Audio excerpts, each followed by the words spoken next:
gonna look at a new design, but I'm gonna do it with 7 championships in anticipation of this year.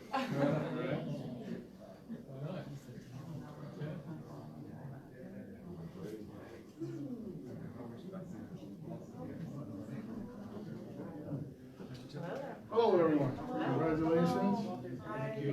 Pleasure to meet you. Congratulations. Congratulations. I met these guys. Governor, how are you? Absolutely. Well, you know, you gotta make sure that you stay over here with my friends. You gotta try out.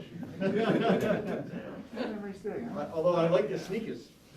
I gotta do that. Is that the foundation? Yeah. All right, good morning, everybody. Welcome to the Rhode Island Division of Motor Vehicles. My name is Bud Craddock. I'm the administrator. And I want to thank everybody for coming to this very special presentation. It's kind of a fun day because it revolves around 2 things very special to Rhode Islanders: license plates and our New England Patriots. So I won't keep you long, but I will pass this along to Mr. Joshua Kraft. All right.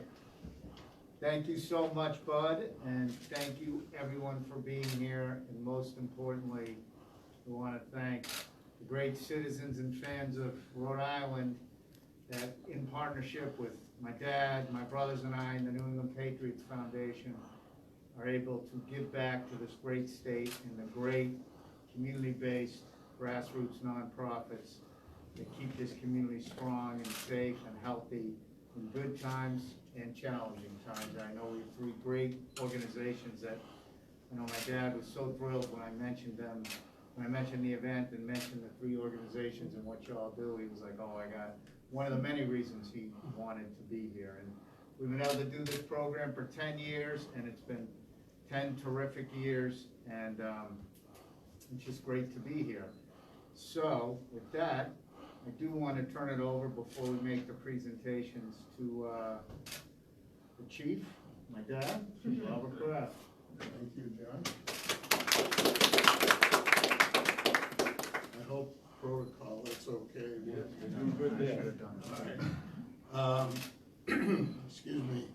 When I heard that Tip and excuse me, and Josh were coming, I wanted to come and be part of this for a couple of reasons.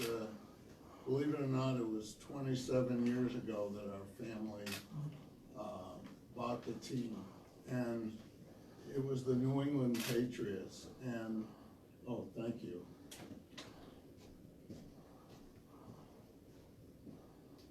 And excuse me. It was the New England Patriots, and the state that gave us the greatest support per capita was the state of Rhode Island. And you know, you're actually the closest to Foxborough of the major cities. And I came down, we gave like 90 speeches in the first 75 days, because in the 34 years when we bought it, the stadium was never sold out completely, and people from Rhode Island came and supported us, and our family values loyalty, and we feel a special bond and kinship with the state of Rhode Island and the people here. And so when we were going to do this presentation, I asked them if I could invade and come with them. And I just want you to know, I do take pride that we've been able to win 6 championships since we started this voyage. And we want to get the new license plate to reflect that. And we'd like anyone who shares a commitment to our team to feel free to buy the plate. We hope you will, as a way of showing goodwill, but we promise we're going to give a minimum of double whatever we get in revenue to the foundation. We're more than going to double it, and I think this year we've done like 7 times, or but keep pushing us. So it's just with pride that I come here. I feel very much at home, and I want to thank the citizens of Rhode Island and your new governor for welcoming us and coming to see you today.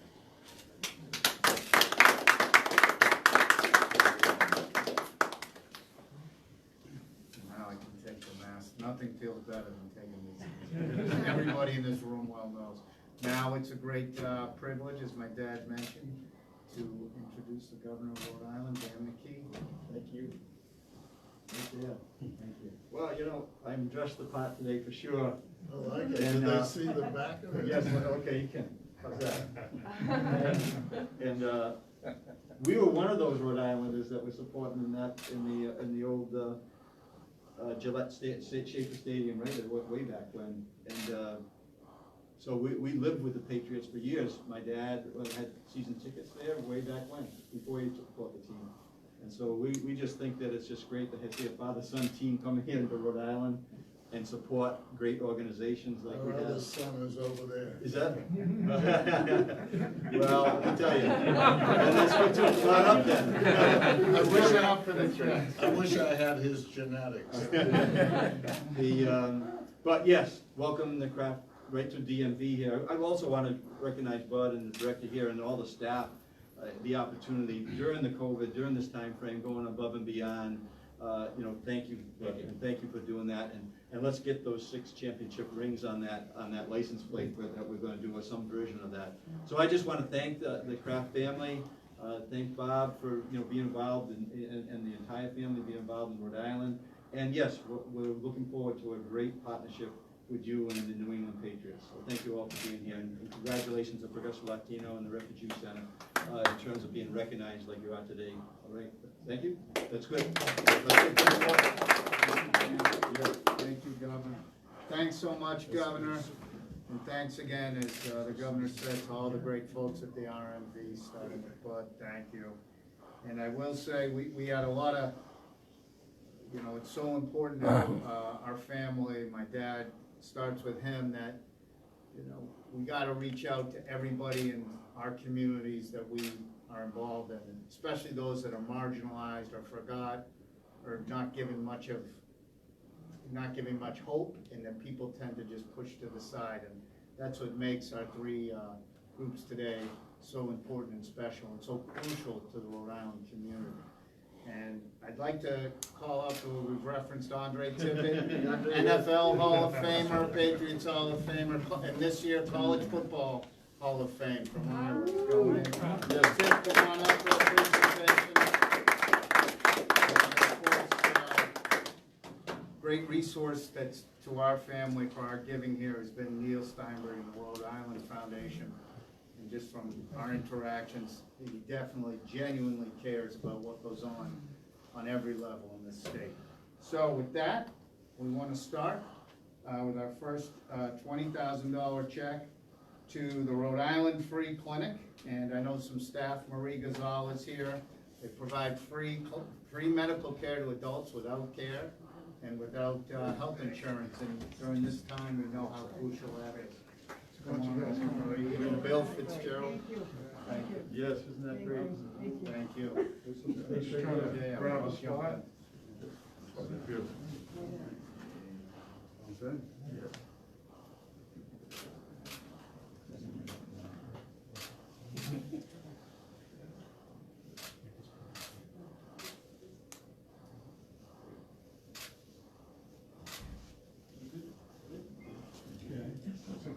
That's going to be a nice check, huh?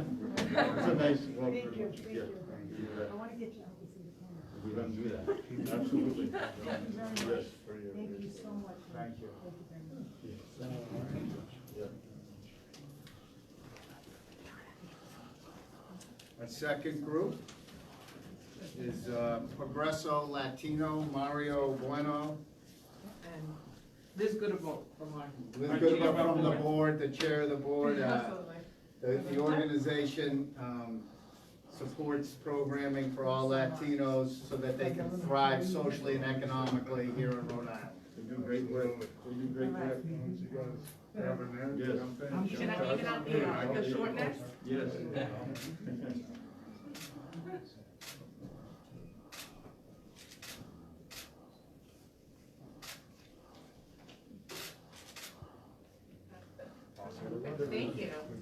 Thank you so much. Good. Wonderful. Thank you, Mario. Thank you very much. Thank And you. they've done a great job, all these organizations, certainly. And they've been reaching out to the community. And then last but not least, Women's Refugee Care, Aileen Binyongo.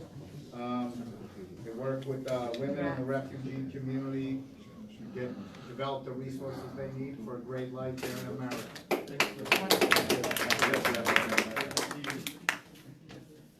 Oh, good to see you. You bet. Good to see you. Yes.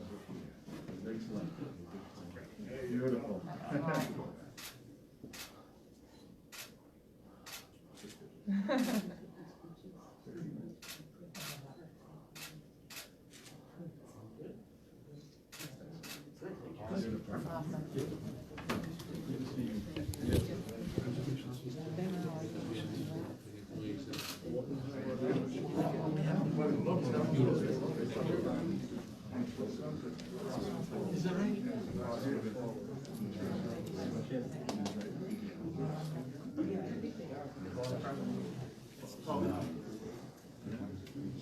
So that wraps it up. Just two things, as my dad and Governor McKee mentioned, and Bud knows. We'll look for a new license plate for the Patriots very soon.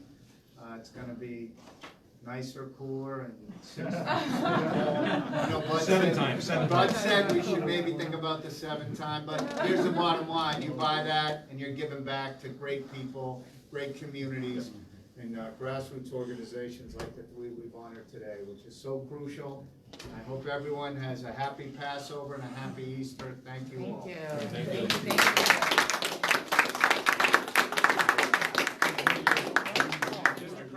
Mr. Craddock?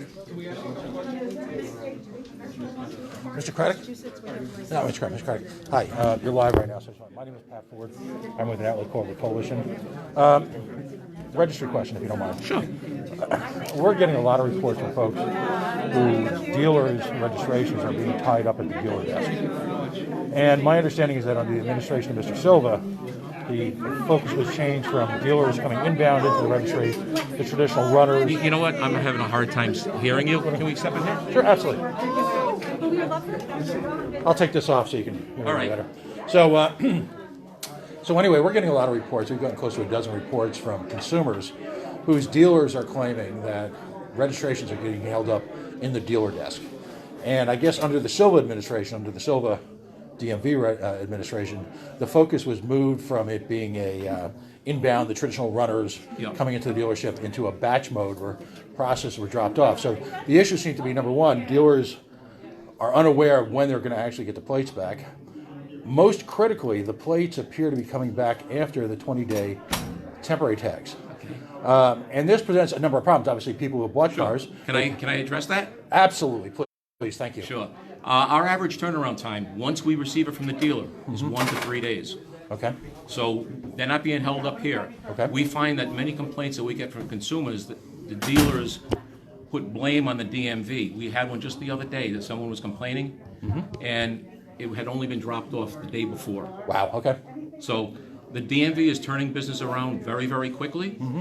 We are also trying to keep it social distance to make it easy for the dealers. Right. If they want, we'll even mail the plates back to the dealership to avoid them having to come in for them. So the process is really working. Unfortunately, we get blamed for sometimes the dealerships dropping things off late. There was a gentleman who bought a vehicle in Massachusetts, and until he reached out to us, we called the dealer and they said, "Oh yeah, we forgot to bring it in." Oh, okay. So our turnaround time, 1 to 3 days. 1 to 3 days. Folks need to inquire with their dealers, perhaps Yes. get a copy of the title, the registration paperwork, Yes. just to see exactly what the facts are. And because every time a dealer drops something off, we log it in and we log it out when it goes. Now, I will say that sometimes the process is delayed because a dealership package may be incomplete. They may be putting wrong documents, missing a signature that's Right. required, and we have to send it back. Now, when that does happen, you know, we try to expedite it when it gets back, Right. because we are aware of the time frame that is, but we can't be responsible for dealers turning something in to us on the last minute. Absolutely. Well, thank you for clearing that up, and My- thanks for being transparent. I my hope we can talk about registry issues going forward. Absolutely. Thanks very Anytime. much, sir. Have a good day. And I enjoy your segment With Gene? With Gene, yeah.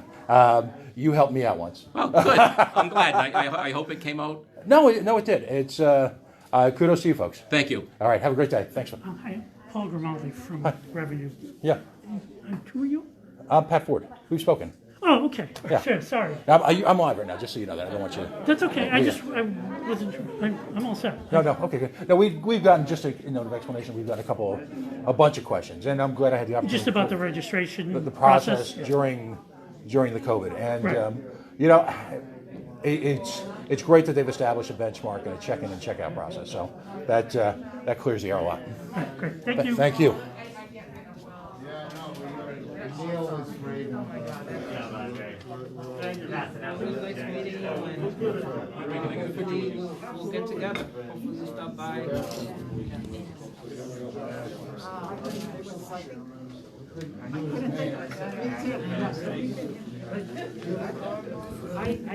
I have Didn't been bring mine. That's That's what I like the most, thank you.